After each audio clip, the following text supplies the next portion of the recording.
Sejam muito bem-vindos ao Elo Dental Cast. Estamos mais uma vez aqui em mais um episódio com hoje um convidado especialíssimo. Eu estou com minha esposa, a host desse podcast, Lara Guiar. Olá, pessoal. Sejam muito bem-vindos a mais um episódio do Elo Dental Cast. O convidado de hoje, como sempre, é muito especial, mas hoje, eu estava até dizendo aqui no estúdio, eu estou até nervosa em recebê-lo, esse convidado, porque ele é uma inspiração para mim, como ortodontista, como colega de profissão. Ele é realmente uma referência no nosso país, não que está no mundo, né, doutor Carlos? Na nossa área, que é a ortodontia. E eu estou muito feliz em recebê-lo aqui. Seja muito bem-vindo, doutor Carlos Alexandre Câmara. Muito obrigado pelo convite. Eu estou feliz aqui e, como eu já falei, assim, encantado por vocês estarem com esse projeto. Coisa boa. Obrigada. A gente, como o Lara já introduziu, a gente está muito honrado de tê-lo aqui. Eu acho que podemos ter uma conversa hoje muito bacana. E a ideia não é falar sobre técnicas ortodônticas ou sobre temas específicos. Não, é para falar sobre o mercado, sobre como o ortodontista do século XXI deve se posicionar à frente a essas novas tecnologias, essas novas empresas, essa quantidade de informação que o mundo está passando, e a ortodontia eu acho que foi uma das áreas que mais sofreu, entre aspas, né, essa mudança, esse alcance da IA, de empresas, né? Em outros países aí a coisa está até mais forte, está até mais entrando na área do ortodontista. Então, para você, nosso amigo, nossa audiência, que é dentista, que é ortodontista, eu tenho certeza que você tem que ficar ligado em tudo que a gente vai conversar aqui, porque a gente vai falar sobre tendências, sobre atualidades e vai abordar coisas que são polêmicas, não, Lara? São polêmicas. Então, para começar, por favor, para quem não lhe conhece, ou para quem conhece, mas não sabe um pouco da sua história, se apresente rapidamente, né? Eu vou aqui antes dizer o seu currículo, que faltou. Olha aí o diretor, mas não corte, diretor, fica mais natural assim mesmo. Dr. Carlos Alexandre é autor do livro Estética em Ortodontia, Um Sorriso para Cada Face.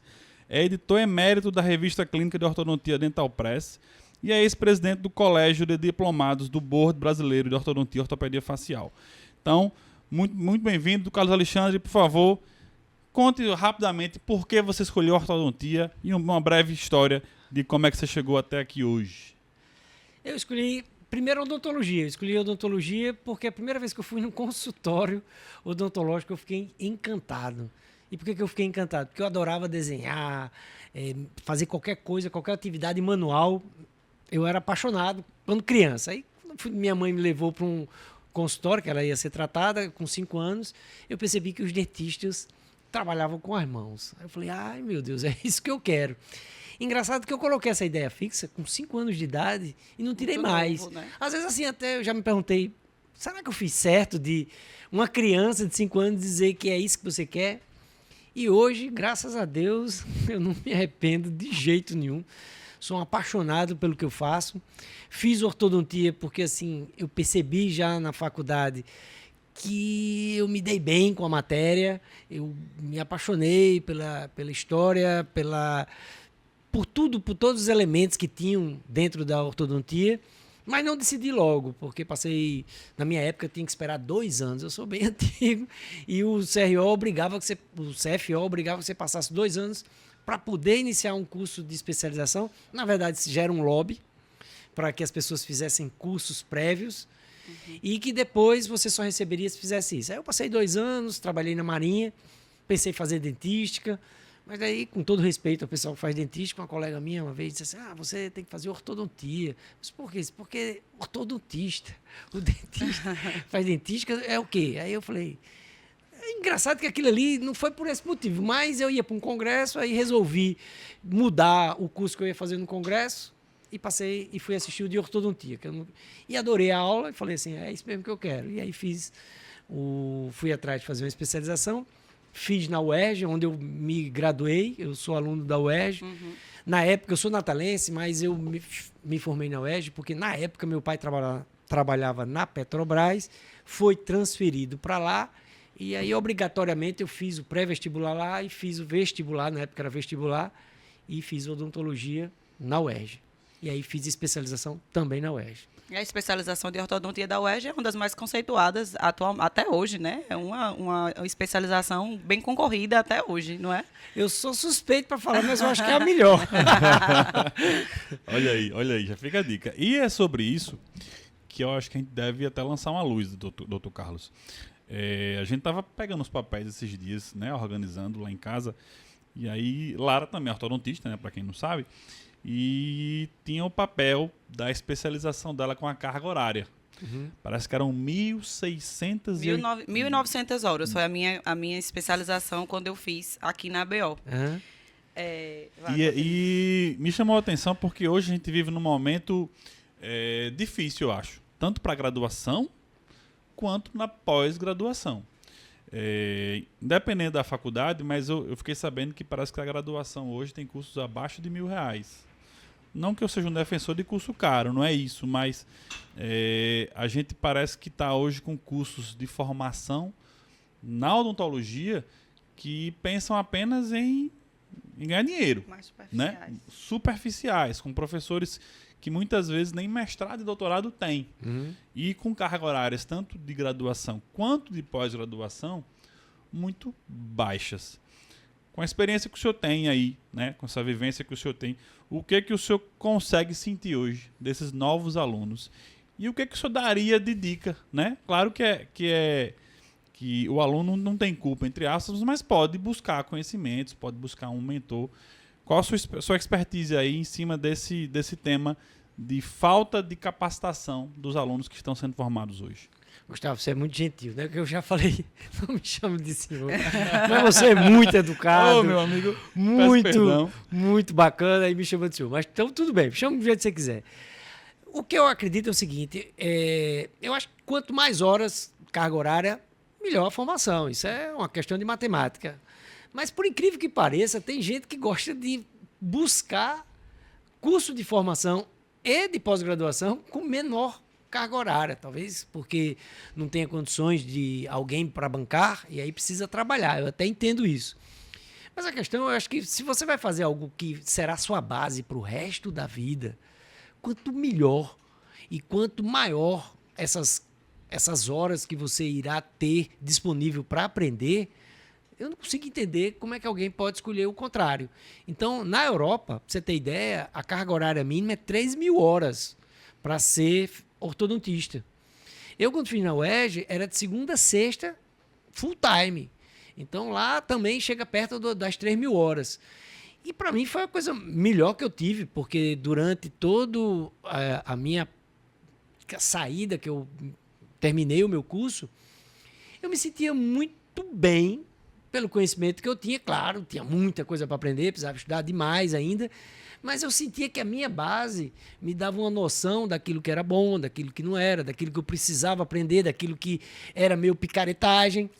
E eu via muitos colegas que faziam cursos, que eram cursos assim, que era mais para cumprir tabela, ou seja, para ser ortodontista, para receber o título, e que passavam o resto da vida fazendo cursos de complementares, de professores de não sei de onde, não sei quem, e passava, inclusive, a criar uma certa admiração, criar gurus, inclusive, porque faltava essa base tão importante para ele entender. Não existe guru.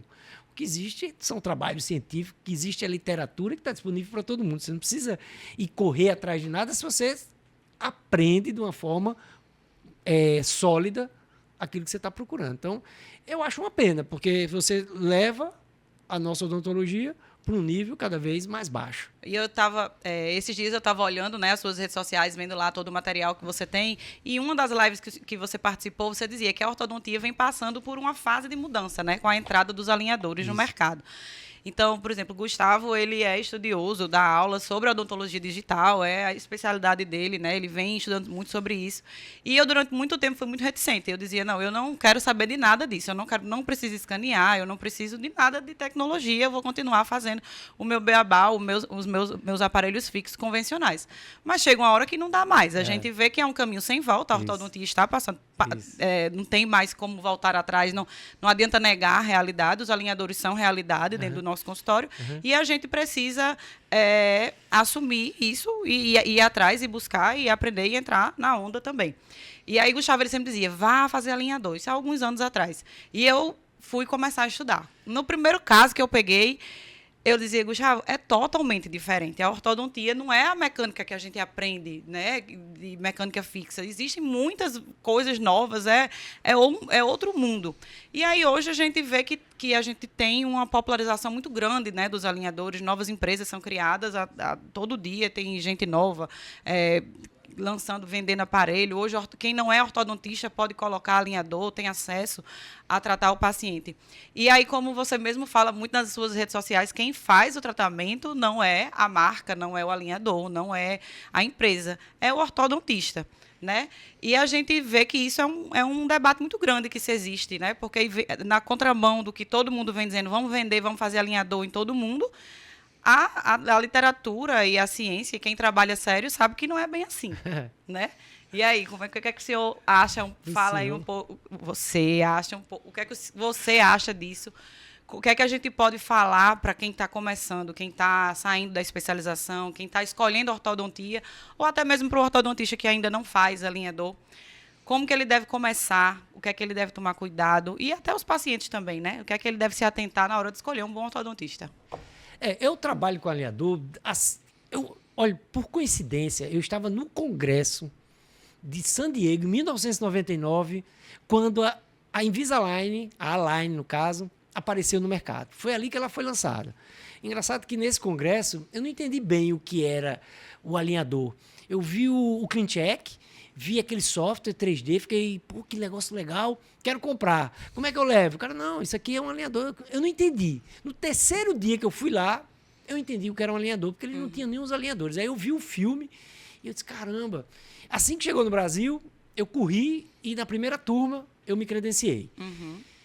O que é que eu percebo do alinhador? É um aparelho como outro qualquer, que tem suas vantagens, suas desvantagens, suas limitações.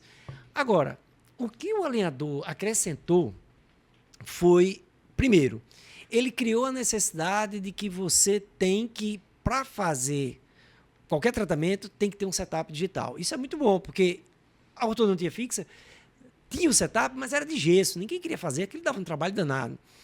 Já com o alinhador, é obrigado. Você faz o setup, você não trata, é impossível. Ele é baseado no setup. Ele vai criar todo o número de alinhadores baseado nesse setup que você fez. O que isso é muito bom, isso realmente é uma evolução, porque você vê o que vai acontecer e se você fizer bem feito, tem grandes chances de dar certo. O que eu, assim, acho que o alinhador realmente trouxe de muito diferente, porque sempre tiveram novos aparelhos, foi um marketing extremamente agressivo. Porque foi a primeira vez que as empresas, principalmente a principal, não vou entrar aqui no nome, mas ela criou uma comunicação direta com o paciente. E isso fez com que as pessoas descobrissem que existia esse alinhador, o que levou a uma certa pressão para o profissional, porque alguém poderia dizer que queria o alinhador e que é muito bom, porque se já quer, já facilita muito. Mas, ao mesmo tempo, ela também criou os ortodontistas, vamos dizer assim, mineralizados, que são os ortodontistas que recebem nome, diamante, esmeralda, platina. Eu ia perguntar o que é um ortodontista mineralizado, eu não entendi. Aí, essa ortodontia, os ortodontistas mineralizados, eu quero ser diamante, eu quero não sei o quê. Isso foi uma coisa diferente, porque a gente sabia que na ortodontia fixa, sim, tinha um Damon, que fazia o Damon é melhor e tal, mas era assim um marketingzinho nível médio. Quando os alinhadores chegaram no nível ultra hard, forçando, e todas as empresas praticamente fazem isso, ou seja, você ganha desconto se você tiver mais, e aí quem vende mais vira o super ultra platina, esmeralda, não sei o quê. E isso realmente mexeu, porque a partir daí muitos profissionais passaram a querer, inclusive, incluir como sobrenome o seu título mineral, né? Olha, eu sou um diamante, eu sou não sei, sem um pingo de vergonha de fazer isso. Coisa que a gente, assim, se você parar para ver, nas especialidades médicas não existe. Não tem oftalmologista que diz que, um colega até falou que tem a lente Zeiss, né? Eu sou Dr. Zeiss, ninguém faz isso. E na ortodontia, você não vê isso na prótese. Você nunca viu o cara chegar, eu sou Vita, eu sou Gustavo Vita, Vita Platino. Um cara... O que é isso? Mas na ortodontia tem, não sei o que é doctor, não vou falar o nome da empresa, Platino. Então, essa categorização, isso não existiu, isso é muito diferente, isso cria uma pressão diferente, o que faz que muita gente esqueça quais são os defeitos desse tipo de tratamento, o que, na minha opinião, leva a problemas, porque o que nosso paciente quer é resultado. Então, independente do tipo de aparelho, você tem que entregar resultado. Se você vai entregar com um ou com outro, tudo bem. Mas a gente sabe que alinhadores têm limitações para casos complexos. Mas se todo mundo acha que resolve com alinhadores todos os casos, aí você começa a entrar agora numa seara que eu acho complicada, porque você não vai conseguir entregar os resultados, não porque seja ruim, mas é porque o próprio material, o plástico, tem suas limitações. Fácil assim. Acredito que você deve receber no seu consultório paciente dizendo assim, eu quero colocar tal aparelho, vim para instalar tal aparelho. Como que você atende, como é que você reage a esse paciente, dizendo assim, quando o paciente já chega, dizendo que o paciente não chega assim, olha, eu quero fazer um canal com a gutapercha tal. Ele não chega, né? Quando está com dor, sei lá, com uma prótese tal. Como que você faz quando o paciente chega? Como é que você conduz esse paciente no consultório, quando ele já chega dizendo a marca, o que ele quer, e quando você vê que não dá para tratar daquele jeito? Posso ser bem sério, eu até queria que tivesse mais. Eu tenho muito pouco paciente que faz isso. Muito pouco. E graças a Deus. Eu tenho muito pouco paciente que faz isso. Pelo contrário, a maioria dos pacientes, eu não sei se é a maneira que eu faço, não sei. Mas eu estou sendo sincero. A maioria dos meus pacientes não fazem isso. A maioria dos pacientes diz assim, o que você achar melhor, eu faço. E isso, de certa forma, eu acho bom, né? Porque ele respeita o trabalho do profissional. E eu até acho ruim. Eu gosto quando chega um paciente e diz assim, eu quero fazer com alinhador. Ah, você quer fazer com alinhador? Que bom. Eu só vou explicar para ele se o caso é possível e, se for possível, quais são as possíveis limitações ou não. Se não tiver limitações, maravilha, já escolheu. Normalmente é um valor mais alto pela própria questão do alinhador, das empresas e tal. Já está disposto. Eu até gostaria de ter mais, mas eu tenho muito pouco. E eu acho, sinceramente, que se daqui a pouco os pacientes começarem a fazer isso, a gente tem que parar e perguntar onde foi que nós erramos. Porque algo está muito errado. Se um paciente diz qual é o material que você vai usar para tratá-lo, a nossa profissão errou em algum lugar aí e a gente tem que rever os conceitos, porque ninguém vai fazer uma cirurgia escolhendo o bisturi do cirurgião, ninguém vai fazer uma prótese dizendo qual é o material que vai usar da cerâmica, ou da marca do implante, ou da broca. Então, na hora que o cara chega na ortodontia e diz, eu quero fazer com isso aqui, como assim? Né? Então, mas eu nem acho ruim, eu acho paradoxal, mas assim, eu acho engraçado quando o paciente chega. Mas é uma grande minoria, ainda bem. Graças a Deus. Eu acho que isso como você falou, é perigoso, eu acho. Né? Eu acho porque a odontologia digital, ela de certa forma, ela quis fazer isso em algum momento. Né? Também não vou citar nomes, mas uma das primeiras empresas que construiu um scanner, ela vendeu para o dentista a ideia de que ser um dentista digital, você precisava ter um scanner, uma fresadora no seu consultório. Ou você tinha o kit, que era deles, inclusive, né? Que era vendido junto por coincidência, ou você não era um dentista digital.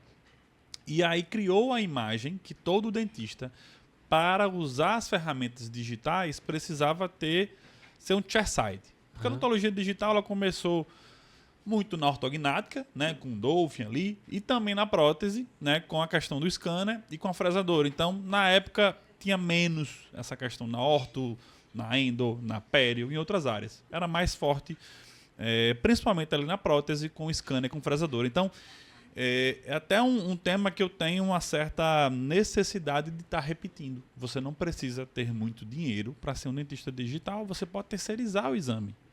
Você pode mandar para uma radiologia para fazer lá. Você não precisa ter. Né? E da mesma maneira que eu estava ouvindo até um podcast e de odontologia também. Eu acho que é um dos poucos do Brasil. Eu acho que o nosso e mais um outro aí. E aí o colega falou assim, é muito perigoso o dentista vender a ideia de que eu tô com a máquina X. Eu tô com a máquina Y. Porque aí passa a ideia de que se o vizinho tem aquela mesma máquina, é só o paciente procurar o preço. Tá acontecendo com o alinhador. Não é? Se é o diferencial do profissional, é a máquina que ele tem, daquela marca, Basta comprar a máquina. basta comprar a máquina. Não precisa mais ter um profissional que estuda, que lê artigos, que se capacita, que tem uma boa técnica. Resultados. Que entrega resultados. Ele basta ter a máquina. É. Né? Então, eu acho que a ortodontia foi uma das áreas que isso avançou mais, né? Que as empresas conseguiram em outros países, eu acho que você pode até abordar sobre isso, em outros países já existem empresas que vendem ortodontia no shopping, não é isso? Fala um pouquinho para quem não sabe ainda dessa história, o que é isso? Aqui no Brasil já tem também, infelizmente. Tem, isso aí é a principal fechou, né? Porque o modelo de negócio deles era muito ruim. O cara chegava lá, não tinha dentista, não tinha ninguém, era alguma recepcionista, uma vendedora de aparelho e vendia o alinhador. Então, que era o Smile Club. O Smile Club fechou, porque não tem condições. Os resultados eram muito ruins, o valor é alto. Em verdade, assim, só lhe corrigindo um pouquinho, esses programas digitais, o Dolphin foi feito para ortodontista. Eu tive o Dolphin assim que ele apareceu aqui no Brasil. E depois, quando ele criou as ferramentas tridimensionais, aí o pessoal da cirurgia se animou. Mas o Dolphin mesmo, em princípio, ele vinha do QuickSef, que era um programa bem bacana, que vinha de um programa do Rock Mountain, que era... Agora, não me lembro o nome, mas eu tinha um professor chamado Marco Antônio, que ele tinha esse programa, era muito bacana e tal. Agora, quando ele foi para o 3D, aí o pessoal da prótese, epa, isso aqui é útil para mim, para fazer a cirurgia. Agora, essa parte de ter empresas para vender é uma coisa que há de se prestar atenção. Por quê? Porque, teoricamente, é possível fazer isso. E isso seria muito ruim para todos os ortodontistas que fizeram toda a propaganda e que fizeram todo esse barulho para que isso um dia acontecesse. E é engraçado que eu vejo muitos colegas que assim que saiu o Invisalign, ou Invisalign ou qualquer outra empresa, se animaram com a empresa e passaram a vender isso como eu só faço tratamento com esse tipo de aparelho, papapá, com alinhador.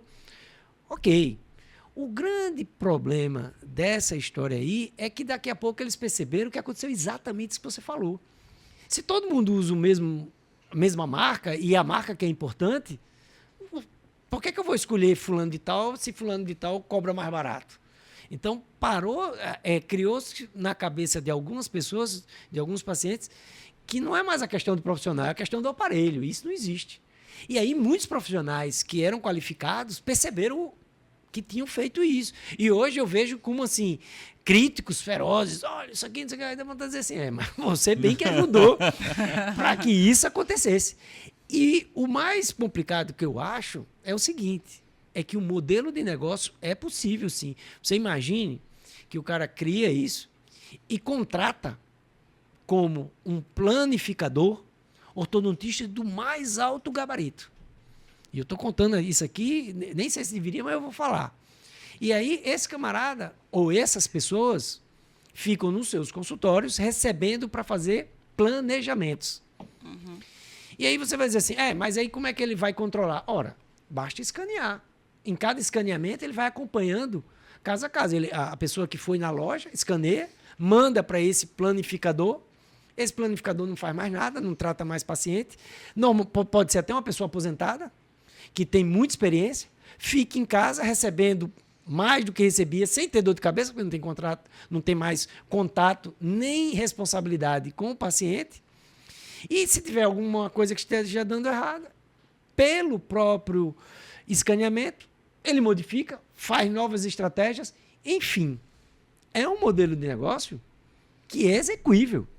E isso vai acontecer um dia, principalmente com a inteligência artificial. Porque a inteligência artificial, ela vai dizer assim, você vai colocar um mini implante aqui, vai colocar o elástico ali e vai usar tantas horas por dia, e se o paciente não usar, eu vou enviar uma mensagem para ele que seja muito sedutora para que ele passe a usar, e ele vai tirar uma foto no seu celular que vai vir em 3D e que você de casa vai controlar. Onde é que fica esses milhares de ortodontistas que estão aí fazendo essa propaganda agora?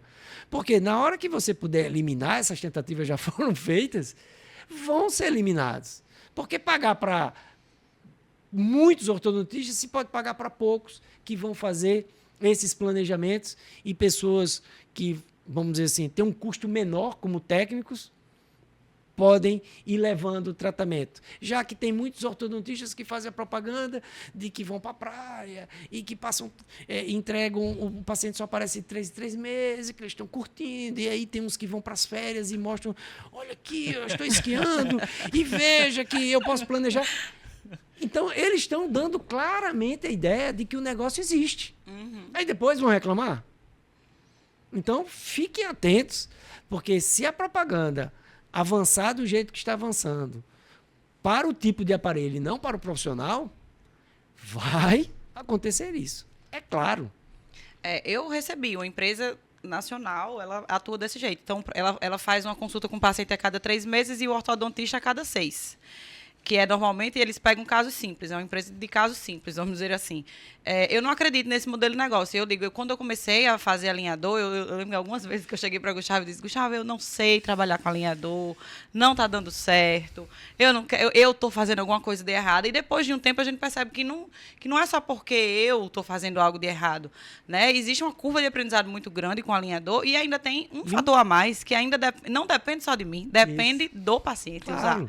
Que eu digo a todos os meus pacientes, o principal, o alinhador, ele tem inúmeros benefícios, ele é estético, ele é confortável, você remove, higieniza, tudo, mas ele depende do paciente tanto quanto depende de você. Se você pode fazer o melhor planejamento do mundo, se o aparelho não estiver em boca, não tem resultado. Então, eu passei por esse período de achar que eu estava fazendo tudo errado, que eu não sabia, que a empresa estava errada, tal. E aí a gente também cai ainda, além de tudo isso que você já falou, na questão do paciente, que é paciente dependente, depende dele o uso do aparelho. Mas isso cria uma coisa que, assim, e aqui vou deixar bem claro, eu sou fã de alinhador, eu uso muito alinhador, como eu disse, eu estive desde o início, participo de vamos dizer assim, de grupos científicos, de marcas conhecidas, enfim. Não estou falando agora. O alinhador tem a limitação do plástico, isso aí não sou eu que estou dizendo, isso aí são vários trabalhos que mostram que não é um aparelho ideal para casos complexos. Só que o alinhador ele tem uma coisa interessante para dar desculpa de que não ficou bom. Por quê? Porque no aparelho fixo é você que está fazendo.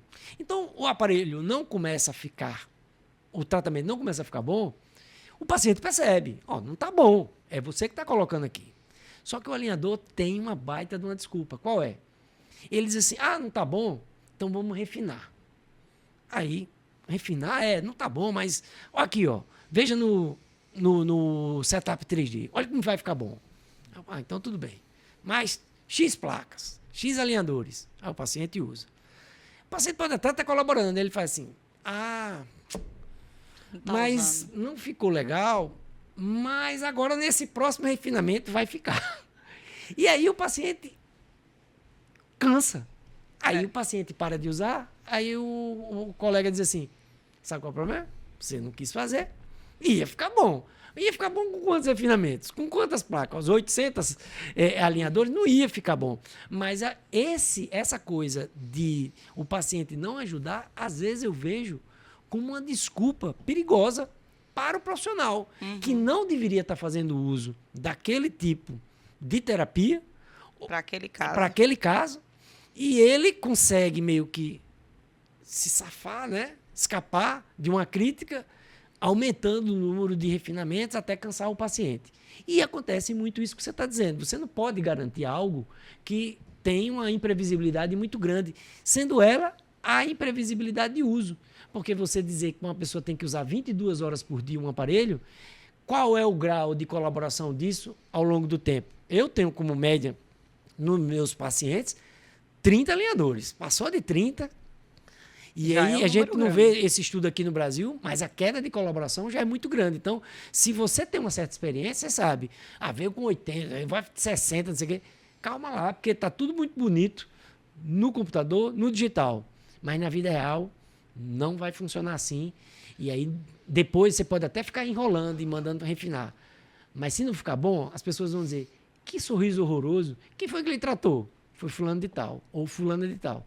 E aí a coisa complica. Foi por isso que quebrou o Smile Direct Club. Por quê? Porque os casos estavam ruins e as pessoas perguntavam, o que você fez? Fiz lá no Smile Direct Club. Não rolou. Não rolou. Olha aí. E isso que você falou, Carlos, eu acho que é muito importante. Assim, eu acho que a gente aqui nesse podcast, a gente tem algumas metas, né? Uma delas é levar informação de valor para a nossa audiência, que é a grande maioria é dentista, trazer pessoas realmente que têm uma expertise, que têm uma história, que têm casos, que têm resultado. Mostrar que essas pessoas devem sim utilizar as redes sociais, utilizar o marketing. O marketing, esse nome marketing não é algo pejorativo. Não.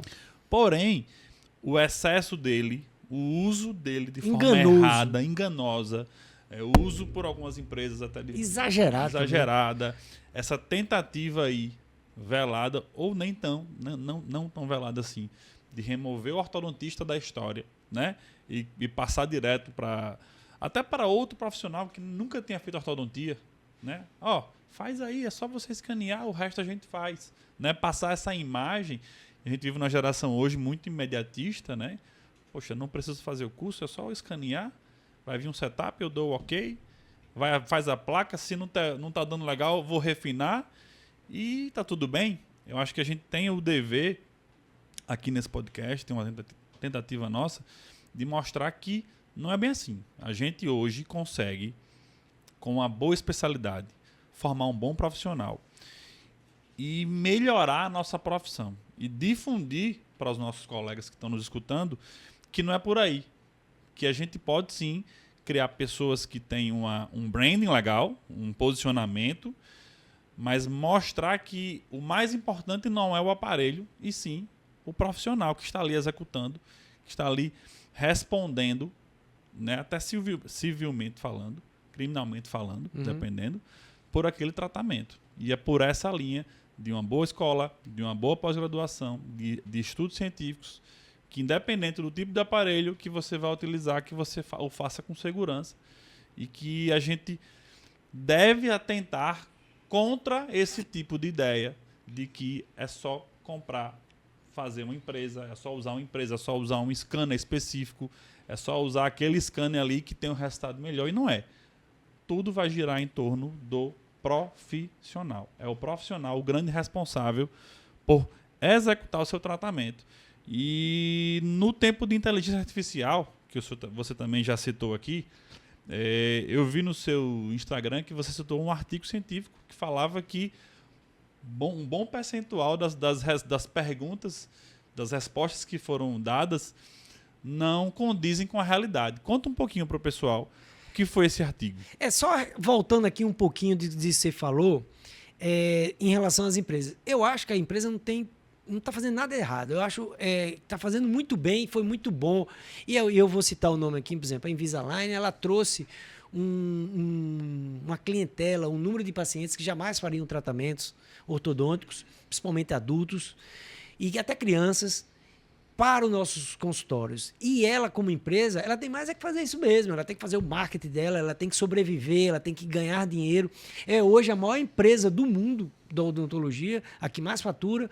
E ela está certíssima, ela está sempre correndo atrás, como tem outras agora, tem a Angel, que é chinesa. Eu não critico as empresas. Eu critico o ortodontista deixar se levar e deixar perder o seu respeito, levando em consideração de uma maneira passiva um marketing empresarial. Esse é o meu problema. A empresa é o business dela, e a gente tem que agradecer. Em relação à inteligência artificial, saiu agora um trabalho recente sobre perguntas que fizeram sobre ortodontia e ela acertou 58%. Eu acho que é um nível até alto. Por quê? Deve ter aí colegas com uma formação não tão boa que nem conseguiriam acertar esses 58%. E tenho certeza, Gustavo, que daqui a uns 2 anos a gente está no... Eu assinei agora o Chat GPT, porque eu fazia o free, mas agora veio bem mais barato, e é o 4.0, é o 40, sei lá, um nomezinho 4, um 0. 4 gol, né? E tô adorando. Então, daqui a 3 anos, ele vai acertar 110%. Então, não se iluda, não. A inteligência artificial, para isso, ela vai pegar todos os artigos, pode perguntar qualquer coisa, ela procura na PubMed, responde, coisa que a gente não vai poder fazer. Agora, o que a gente vai ter que entender é o seguinte, a inteligência artificial não vai tratar ninguém. Não tem como. A ortodontia, a odontologia, ela está salva. Se você faz qualquer outra especialidade, a medicina corre um riscozinho para aquelas disciplinas mais de diagnóstico, mas a nossa não, porque a gente não dá manual. Agora, se você começa a criar uma filosofia de que nem o manual é importante, e aí eu discordo plenamente de muitos colegas que eles acham que a ortodontia é só ciência, eu acho que é ciência e arte, até porque escrevi um livro, o Estética em Ortodontia, e todos os dias eu fiz odontologia por conta da habilidade manual, nem da minha habilidade, mas por ter a necessidade de fazer com as mãos, eu sinto muitas vezes uma percepção de ilusão de ótica, que eu percebo aqui, cara, isso aqui é uma ilusão de ótica, o paciente está percebendo isso. Hoje mesmo eu atendi uma paciente de alinhador que ela percebia um problema que, cientificamente, a inteligência artificial ia dizer para ela, não, você está errada, porque ela achava que tinha um desvio de linha média maior do que ela tinha 1 milímetro, mas ela achava que a boca dela estava torta. A literatura diz que até 2 milímetros, os leigos, 50% nem percebe. Os outros 50 ele percebe, mas não acha uma coisa assim. 2 milímetros, o dela era 1. E eu percebi que não era só uma questão do desvio, era questão de zênite, era uma questão de percepção da proporção regressiva dos dentes. E eu até mostro em congresso que no final eu coloquei uma resina para camuflar como se fosse um dente e tal. E praticamente não mudou nada do ponto de vista de desvio de linha média. Mas eu fiz os ajustes estéticos. Mas a percepção. E eu tirei a ilusão de ótica que ela tinha e criei uma percepção estética mais agradável. E ela hoje repetiu mais uma vez. Ficou maravilhoso. E assim, eu disse a ela, isso era uma ilusão ótica. Eu disse, ela não interessa que agora eu estou satisfeito. Então, e isso foi na base da... Como é que eu coloco uma resina? O alinhador não vai dizer para eu fazer isso. Eu que fiz, eu que coloquei no final do tratamento, eu que fiz o ajuste, podia ter encaminhado, mas eu fiz para depois encaminhar, mas ela gostou, nunca foi, e está ali até hoje. Fotografei 4 anos depois, ela é extremamente satisfeita. Então, essa percepção humana, estética, aí eu acho complicado a inteligência artificial chegar. É igual aquela frase, né? Fluxo 100% digital. Aí fica a pergunta, quem apertou o botão para ligar a máquina? Nem que seja, né? Quem tirou o dente lá, deu acabamento, polimento, melhorou os sulcos, que às vezes... Então, não existe nada 100% digital, pelo menos ainda, até hoje. Mas vai existir, viu? Mas vai existir. Daqui a pouco ele liga a tomada sozinho. Mas o que eu quero lançar à luz aqui, doutor Carlos, é assim, pelo menos até hoje, apesar de estar aprendendo muito rápido, é também um certo perigo, até para quem nos escuta que não é dentista. Essa busca por respostas através de Google ou de Chat GPT, seja lá o que for.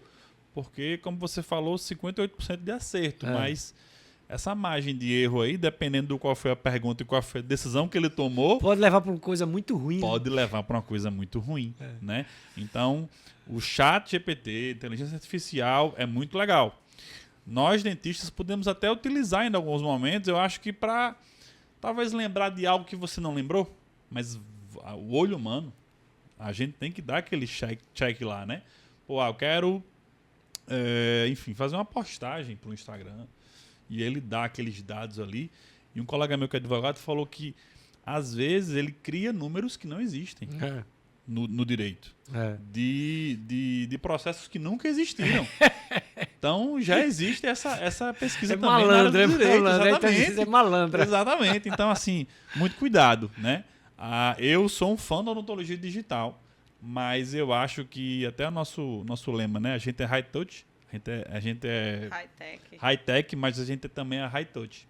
Ou seja, a gente gosta de usar tecnologia, mas a gente gosta muito mais do abraço, dessa presença Contato, física, né? do Claro. contato, A mão na... da humanização do atendimento. E eu acho que você concorda com isso também, senão não teria uma clínica, não teria um consultório de muito sucesso. Isso é claro para a gente. Dentro... Mudando um pouco de assunto, né? Vou fazer aqui uma mudança de assunto, talvez de um assunto que nem esteja na pauta, mas que é uma curiosidade minha. A gente sabe que você é muito atuante nas redes sociais, né? Tem um número expressivo de seguidores, já tem curso online, tem um livro, as suas postagens são belíssimas, as imagens, assim, é algo realmente a gente que é ortodontista fica ali babando, né? Às vezes faz umas animações que fica, como que ele conseguiu fazer? Como é que as redes sociais entraram aí na sua carreira? O que mudanças ela trouxe? Você conseguiu perceber alguma mudança disso? Você hoje recebe paciente de rede social? Sua rede social é voltada para os seus alunos? Como é que funciona aí essas redes? Que eu sei que você está lá todo dia. Eu vou contar uma história bem rapidinho. Eu fui sempre o último a entrar em rede social. Eu fui o último a entrar no Facebook. Eu fui o último a ter celular. Por muito tempo, o meu primeiro celular foi um 5S. Porque minha esposa foi trocar e deu 3. Eu achei, que legal, eu tinha um iPad. E aí, enfim. Entrei no Instagram porque eu gostava de fotografar. Tinha como hobby a fotografia e fiz um perfil só de fotografia, nada de odontologia. Achava assim um fim da picada colocar qualquer coisa de odontologia dentro de rede social, tanto no Facebook quanto no Instagram. Até que eu comecei a perceber que o pessoal estava começando aí, então você quando não seja o primeiro, mas também não seja o último, já que a onda está indo, cuidado para você não ficar de fora. E aí eu me animei e coloquei um perfil de ortodontia. Como eu sempre gostei muito de escrever, então eu já publico artigo desde que eu saí da especialização, e modéstia à parte, já publiquei muitos artigos. Aquilo ali foi uma forma de eu transferir aquela vontade. Eu sou clínico, mas eu, na verdade, também dou aula, então eu sou professor, eu gosto de explicar as coisas. Da minha natureza, eu adoro contar, olha aqui, eu descobri, não sei o quê. Né? Tem gente que não conta. Já me disseram isso. E a gente assistindo suas palestras, a gente vê a sua empolgação de estar ali, eu sou, visível. olha aqui, olha, quando você colocar isso aqui é bom, é uma coisa que é minha. Então, quando eu percebi que nas redes sociais, em especial no Instagram, eu fazia isso, e as pessoas tinham feedback, isso é muito legal, que legal, gostei disso aqui, você vai se empolgando e o melhor, vai lhe dando uma certa sensação de independência. Por quê? Porque antigamente, para você passar a sua informação, você teria que ser convidado para um congresso. Eu não tenho do que me queixar, sempre fui convidado para os principais congressos, tenho muitos amigos que são diretores de associações, mas tem um certo establishment aí. Se o pessoal não quiser lhe convidar, você não vai, por melhor que você seja. Já nas redes sociais, você faz o seu próprio evento, né? Você sabe disso, você faz uma live, é você mesmo. E essa informação passa a ser agora muito mais vigorosa, porque você pode fazer diariamente, né? Você pode fazer do jeito que você quiser e você agora passa a ter uma certa liberdade. E o que eu mais gosto, verdadeiramente, é a independência. E eu não faço para paciente, embora indiretamente. Muitas pessoas me perguntam, a grande maioria é de São Paulo. Eu tenho um colega que eu encaminho para ele que ele já está cansado. O pessoal de São Paulo quase todo dia me pergunta, onde é seu consultório? Eu já pergunto assim, qual é a sua cidade? Então, isso tem, mas não era o meu objetivo. Até porque eu sou um ortodontista que não sou ortodontista que quero tratar todos os pacientes. Eu quero tratar poucos e bons. Então, dentro dessa minha filosofia, eu não preciso ficar desesperado por conta disso. Agora, do ponto de vista de professor, é interessante, porque eu sou convidado para ministrar palestras e ir para congressos internacionais, inclusive. Eu fui para o México e agora fui convidado para ir para um congresso na Rússia, Eita. que eu não conheço ninguém. Então, no congresso do México, eu cheguei lá e no hall do hotel fiquei olhando no meu celular para ver a face do colega, porque eu não conhecia pessoalmente. É esse. Oi, tudo bom? E agora na Rússia vai ser a mesma coisa. E isso era impossível antes das redes sociais. Então, isso me agrada. Eu vou para o Peru também. Estou indo para o Peru em setembro. Também convite de pessoas que eu não conheço pessoalmente. E as pessoas... Fui para a Bolívia e assim vai. Então, essas coisas internacionais, isso realmente me assusta. de uma maneira positiva, porque vê a força das redes sociais. E mais do que isso, o mais incrível é que você chega lá num congresso como no México e tinha sala cheia. E eu, caramba, eu pensei que não ia ter ninguém, ninguém me conhece. Não, sala lotada, meu Deus do céu, que surpresa, eu já fui para não ter ninguém. E quando terminava, o pessoal pedia para tirar foto. Eu falei, não é possível. E quando tirava foto, 100% fazia assim, lhe sigo no Instagram, lhe sigo no Instagram, lhe sigo no Instagram. Nunca ninguém do México tirou uma foto para não dizer, em seguida dizer a frase. Eu lhe sigo, falei, caramba, as redes sociais são muito fortes. Então, isso é uma coisa muito boa. Elas têm um alcance que a gente é inimaginável, né? A gente não sabe até onde a gente está chegando. Você falou agora das fotos, eu lembrei, a gente viajou recentemente e a gente sempre lhe seguiu. E Gustavo também gosta muito de foto, assim como o Bruno também, né, que veio aqui. E aí a gente estava na London Eye. A gente estava na London Eye, ele disse, Carlos Alexandre tirou uma foto aqui. Eu disse, ele não está olhando lá o Big Ben, as coisas. Ele lembrou de você lá. E disse, vamos tirar uma foto aqui. Carlos Alexandre tirou uma foto massa aqui na London Eye. A gente tirou. Eu ia postar essa foto. Eu vou colocar, viu, editor? Depois eu vou lhe passar essa foto pra gente fazer uma montagem aqui. Gustavo salvou essa foto. A expectativa e a realidade, que era uma foto da cabine. Uhum. Que aí a sua, eu acho que era em longa exposição, tripé. Eu tenho uma foto legal, né? Tem uma muito série bonita. de Edição, muita edição. técnica, né? Muita técnica fotográfica. E nessa viagem eu não levei minha câmera. Numa outra viagem internacional eu levei minha câmera e um tripé. Você tá ficando louco. Mas eu gosto também de ter um tripé, de colocar um filtro para escurecer, para bater foto do pôr do sol. Enfim, é uma paixão também a fotografia. E aí eu até brinquei com Lara. A expectativa e a realidade, né? Porque a minha foto foi de celular, e aí você já perde anos-luz de uma câmera profissional e não tinha toda a edição. Mas depois a gente vai fazer essa edição para quem está nos assistindo aí no Spotify, no YouTube, vai ver essa Mas montagem. a gente lembrou de você lá na London Mas Eye. eu sei qual é essa foto, eu tenho muito carinho, porque essa foto, assim, foi uma chatice, porque eu só queria quando o sol estivesse se pondo, que eu sabia que a luz ia estar boa, e aí minha mulher, não é possível, mas aí não pode escolher, não, mas vai escolher. Então, e ficou boa. Ficou maravilhosa. E aqui, voltando à nossa pauta, né? Já que Lara fez essa tirada de pauta, eu também vou fazer uma fora da pauta para complementar. Você hoje tem uma clínica grande aqui na nossa cidade, uma clínica, né, de forte relevância. Mas o tema gestão não é um tema que é abordado em faculdade. Uhum. Para você ter uma clínica, você tem que saber de gestão. Não tem para onde correr. Ou você domina... de muitos anos de sucesso. Ou você domina a gestão além da técnica. Aqui a técnica acaba sendo menos importante quando se fala em ter uma clínica. Aonde você aprendeu? E qual a dica para quem está começando hoje? Monta uma clínica ou não monta uma clínica? Às vezes não é nem só para quem está começando, mas para quem já tem clínica e não está sabendo por onde ir, né? Porque tem muita gente que está aí há muitos anos no consultório, tem clínica, mas vai levando nas coxas. Não sei como é. Muita gente, às vezes, tem gente até pensando em desistir da profissão porque não sabe, porque o problema está na gestão, né? Às vezes bota uma clínica muito grande, muitos profissionais, enfim.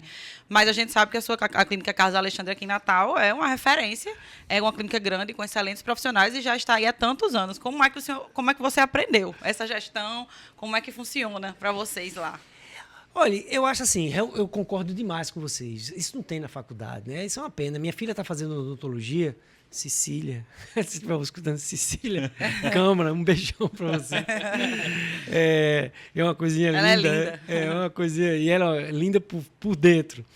E aí, o que acontece é o seguinte, quando eu pergunto para ela não... o que você está ouvindo? Todo dia eu pergunto. Ela, pai, chega. Porque eu toda vez, o que você viu hoje? O que você assistiu hoje? O que não sei o quê? Você está vendo isso aqui? E não sei o quê. Eu fico com medo de estar querendo interferir, mas eu estou acompanhando que falta muito. Talvez ela faça uma faculdade federal e aí o foco não seja esse, mas falta a gestão. E o que eu posso dizer é o seguinte, você tem que entender de números, né? Que é uma coisa simples. Então, a primeira coisa que você tem que fazer, e aí foi o que eu fiz, é sempre escrever o que você está gastando e o que você está entrando. Esse controle de números é fundamental para você entender a gestão do que você está fazendo, somado aí à gestão de pessoas. Ou seja, você tem que ter pessoas que você confia muito, que são pessoas que vestem a sua camisa, que entendem que ali só somos nós, que estamos num barco, que não tem governo para ajudar, pelo contrário, o governo só faz tirar, não coloca nada, e que a gente vive daquilo e todo mundo convive 8 horas por dia, precisando todo mundo jogar nesse mesmo time. Então, hoje, modesta parte, assim, isso leva tempo, porque nunca ninguém ensinou. Então, leva tempo. Modesta parte, hoje eu tenho um controle dos meus pacientes muito firme, assim, muito detalhado e que me dá condição, inclusive, de qualidade de vida, porque, é como eu já falei para vocês, eu quero, claro, ter... Mas eu quero ter paciente, como todo mundo.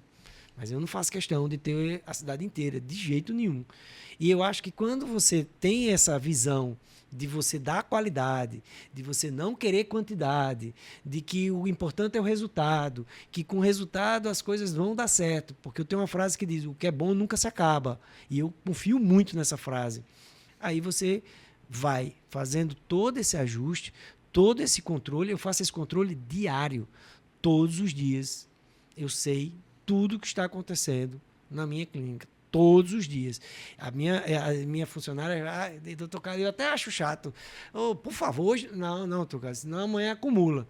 Aí a gente faz, e aí eu fico com todos esses dados na mão, e, sinceramente, isso aí realmente faz a diferença, porque eu acho que isso, inclusive, cria valor para a gente.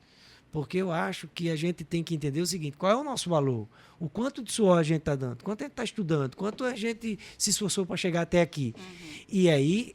É preciso que as pessoas entendam que realmente você está entregando para ela o seu melhor.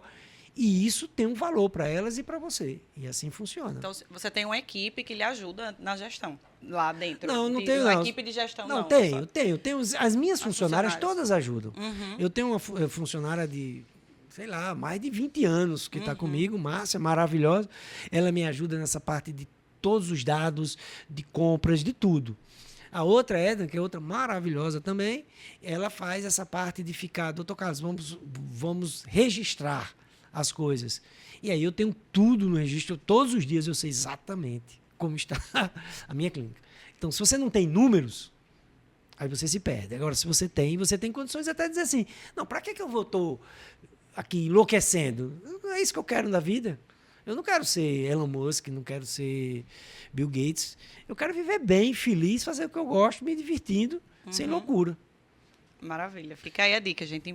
Por mais que a gente queira fazer só a parte técnica, a gente tem que se dedicar à outra parte, porque ela vai, uma coisa influencia a outra, como o próprio nome aqui do nosso podcast diz, tudo é um elo, tudo está interligado. Então, você fazer só a parte técnica muito bem, de excelência, e a sua clínica for uma desorganização, uma coisa vai interferir na outra e o resultado, o sucesso, infelizmente, não vai ser alcançado, né? Perfeito. Uma clínica ou uma sala, um consultório só, uma casa, qualquer coisa que você não tem o mínimo de gestão, você de fato vai ter um problema sério. E eu acho que o mais difícil é a gestão de pessoas, né? Eu até tenho um podcast que a gente gosta muito. Dispara. Que a gente gosta muito, que ele fala assim, uma moeda, se você jogar no meio do lago, você sabe que ela vai afundar. Mas uma pessoa, se eu jogar meu diretor aqui agora no meio de uma lagoa, ele pode ou afundar, ou sair correndo, vir bater em mim, porque eu fiz aquilo, ou ficar boiando. Então, as pessoas, né, uma analogia que ele fala assim, as pessoas são imprevisíveis, você não tem como prever o que vai acontecer quando se trata de pessoas. Então, a gestão de pessoas eu acho que é o mais difícil e é onde eu investiria mais tempo em aprender. E eu acho que a gente tem que aprender constantemente isso aí. Uma pergunta, e agora eu vou falar como um dentista, que não sou ortodontista, mas que eu escuto todos os dias, toda semana pelo menos, no consultório, quando algum paciente vem falar comigo, mas e a ortodontia, não sei o quê, mas eu vou ter que ficar usando contenção, Por quanto tempo? E eu gosto das suas colocações em cima disso. Eu vi uma postagem sua que fala de bilhões de possibilidades de posicionamento de dente. Mas afinal, doutor Alexandre, você precisa usar contenção para o resto da vida quando você faz tratamento ortodôntico? Sim ou não? Depende. Se você quiser manter seus dentes em posição. Porque a contenção é um bônus. A contenção é uma coisa que a ortodontia inventou e que as pessoas de alguma forma, criaram na cabeça que isso pode ser um ônus. Eu não consigo entender isso. Você, quando faz prótese, eu cansei de ver curso de prótese que o protesista dizia que com 10 anos era sucesso.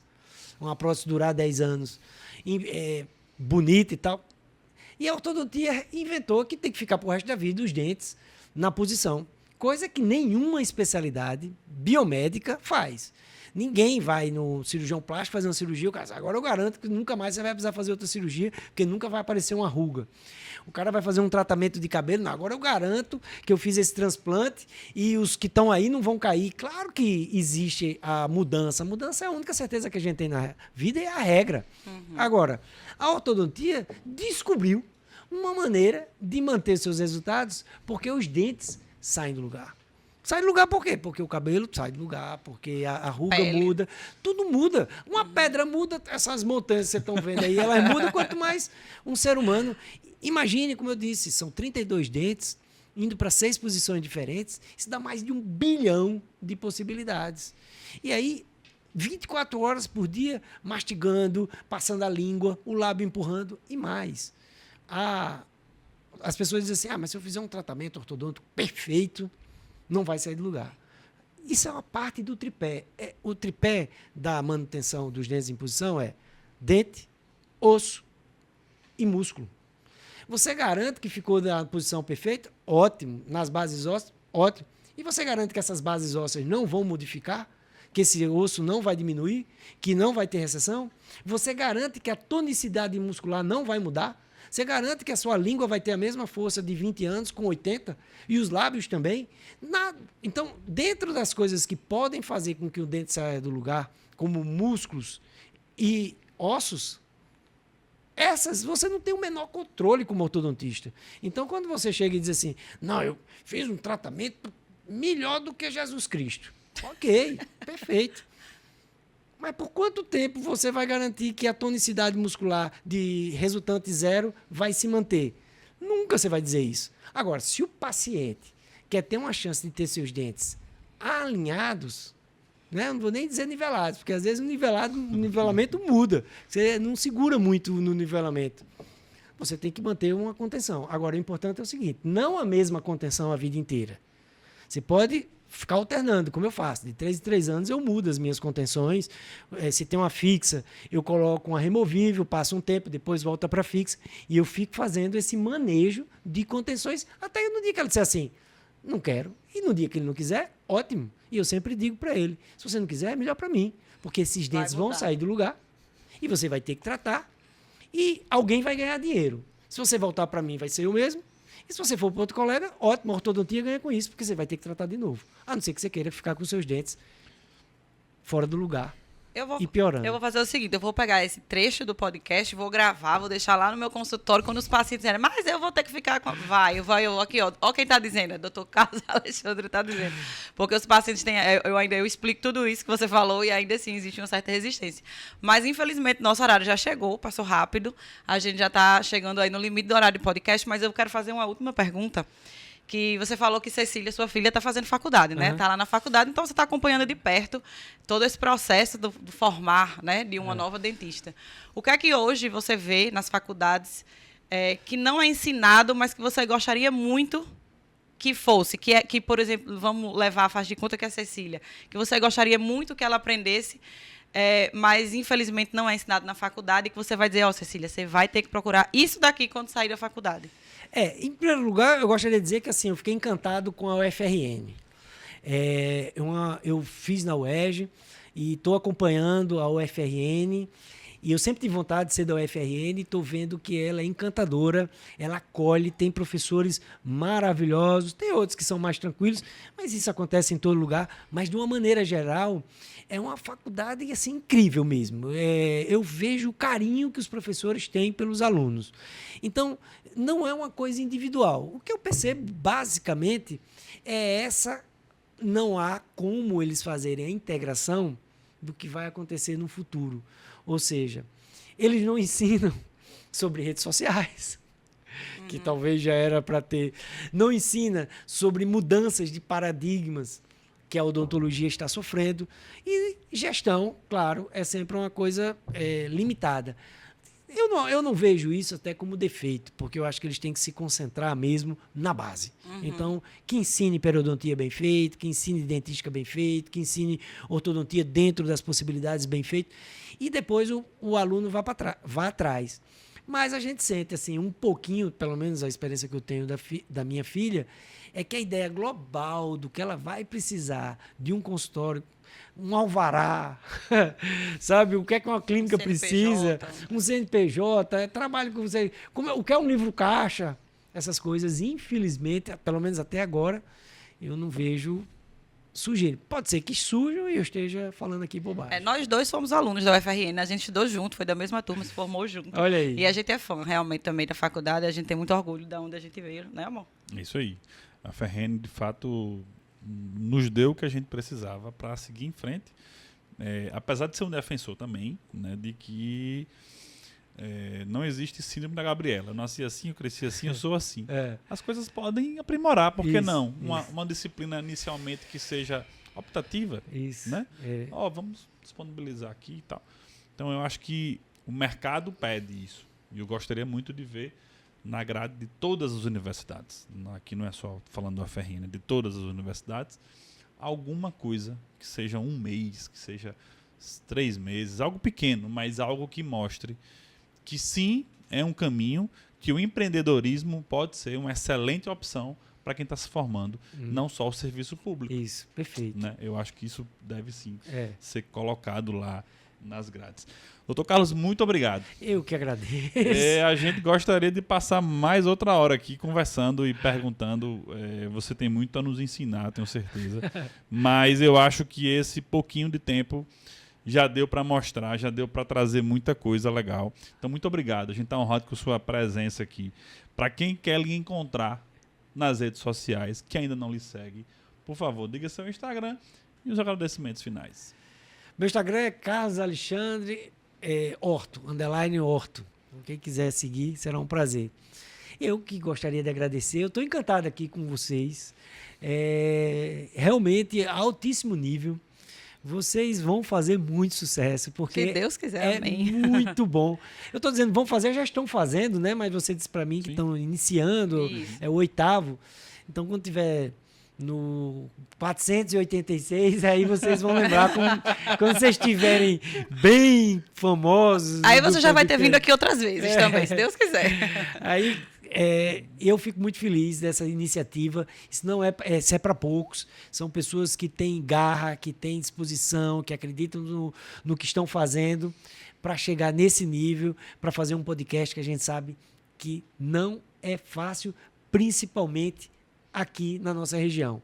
Porque você ir para São Paulo é fácil, né? Você traz que tem muita gente, mas na nossa região há um limite, claro, porque nós somos cidades menores, de disponibilidade de tudo, até de pessoas e de produção, etc. E vocês estão rompendo essa barreira, mais uma vez, para mostrar que o céu é o limite e o que importa é a nossa vontade de fazer a coisa bacana, e é o que vocês estão fazendo. Então, muito obrigado. Muito obrigada a você agora pelas palavras. Olha, eu estava tão nervosa e agora o nervosismo está passando, acabou o tempo, né? Mas a gente tem que agradecer a sua presença aqui. A gente tá muito, é uma honra, né, receber você aqui. E a gente está muito feliz também agora com o que ele acabou de nos dizer, não é, amor? É uma alegria muito grande. Realmente esse dia vai ficar marcado na história pra gente, né? Esqueci até de dizer o Instagram, para quem não conhece. Quem chegou até aqui, através de Dr. Carlos Alexandre, e não me conhece, meu Instagram é Lara Aguiar M. Eu também sou ortodontista, também tem muito conteúdo e tem muito podcast lá no meu Instagram. Me siga lá. E o seu, amor? E para quem também chegou aqui e não me conhece, meu Instagram é Gustavo Cavalcante F _. Lá eu posto bastante conteúdo sobre odontologia digital. É a área que eu, de fato, sou apaixonado, além da reabilitação oral. Então, esses conteúdos, eles vão permear muito o meu Instagram. E o nosso podcast, Elo Dentalcast, né? É um projeto, como o Dr. Carlos falou, ainda novo, ainda pequeno, mas a gente tem muita confiança de que isso vai transformar a odontologia do nosso país, se Deus quiser. Então, muito obrigado a todos vocês que nos escutaram até agora. Um forte abraço, que Deus abençoe a todos. Até a próxima.